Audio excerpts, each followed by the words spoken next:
Now just understand, it's a different word, it's a different Greek word to spirit. Spirit is pneuma. Okay? That's why we're studying pneumatology. Okay? So the word heart is a different word to the word spirit. It's a different word to the word soul. It's a different word to the word body. And you also got this other word called flesh. Okay?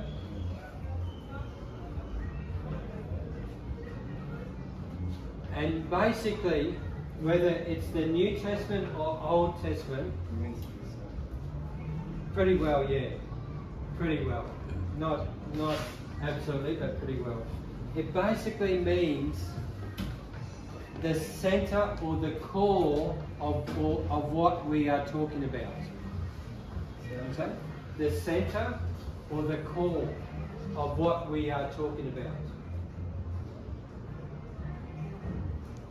The middle. The middle. Middle. Okay? The most fundamental or essential or essence of what we are talking about. The middle, the core, the center. Okay? And there's a reason we don't just say, this is the heart, that's the heart. Because it depends on what we are referring to. The easiest illustration is to talk about the body, and we have a physical heart, and it is the central place of our body. Okay? It is the core of our body, not because it's in the center. It's not in the center. It's over here somewhere. Okay? So it's not in the center this way or this way. But it's central because it delivers blood to all our body. Okay? So the heart of our physical body is seen as a central part of us. So when you're talking about the heart, you're talking about that core element. For example, the heart of a community. Okay? The heart of our relationship. Okay? The heart of a person. Does that make sense? And so if we have this concept that is the centralmost part of us, then that's a reasonable explanation for the heart. Because it is, and I use the words context sensitive. The heart is determined on what you are referring to. Okay?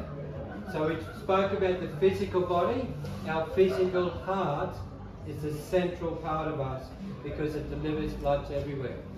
Now when we're talking about a person, and when we're most times in the New Testament, not every time, but most times in the New Testament, the heart is referring to our spirit.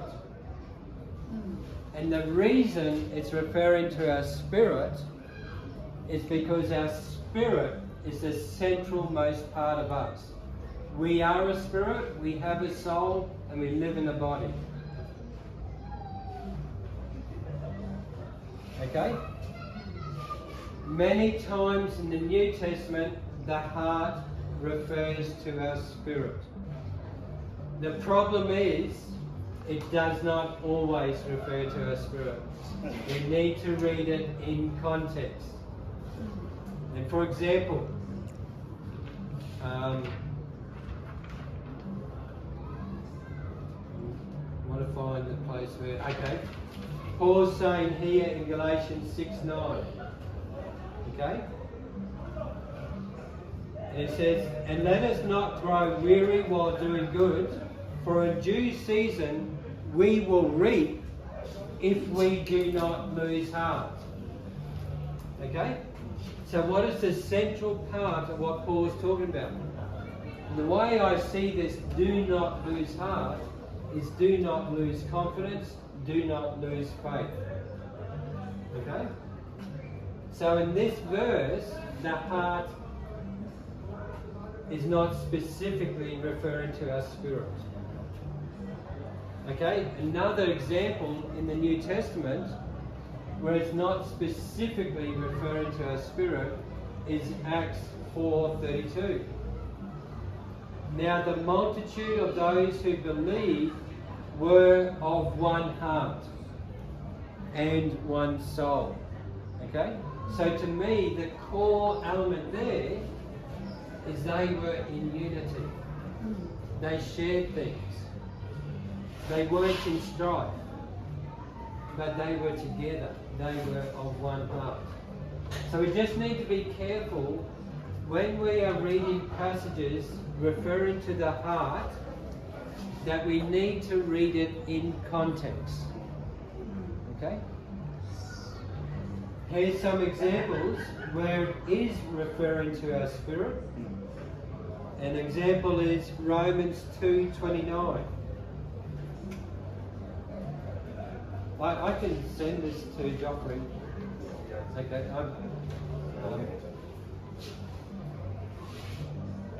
Romans 2:29. But he who is a Jew, who is one inwardly. Okay? This is talking about the inner part of us. And the circumcision that is of the heart. Okay? The circumcision is that of the heart.